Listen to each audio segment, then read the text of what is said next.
প্রভৃতি ইঁদুর প্রত্যেক দিন আমরা এখানে পানি রেখে যাই এবং পানিটা খেয়ে চলে যায়। এইমাত্র পানি শেষ করে চলে গেছে। যে কোনো প্রাণীকে আপনি চাইলেই তাকে নির্ভয়ে চলতে দিতে পারেন, সেটা মানুষ হোক, সেটা প্রাণী হোক, বাঘ হোক, মহিষ হোক। তো ভালোবাসলে ইঁদুর বলেন, কুকুর বলেন, বিড়াল বলেন, সবাই নির্ভয়ে আসতে পারে।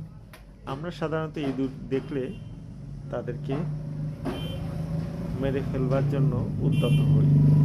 তো এই ইঁদুরটা যখন পানি খাওয়ার জন্য আমাদের কাছে এসছে, আমি তখন থেকে বলেছি ইঁদুরটাকে কিছুই বলা যাবে না। আমার প্রতিষ্ঠানের বিভিন্ন ধরনের মালামাল বিনষ্ট করে এই ইঁদুর। তো তারপরেও একটা ইঁদুর যখন নির্ভয়ে এভাবে আমাদের কাছ থেকে পানি খেয়ে যায়, সেটাকে আমি একটা ভালো দিক মনে করি। ধন্যবাদ সবাইকে। শুভরাত্রি। আসসালামু আলাইকুম।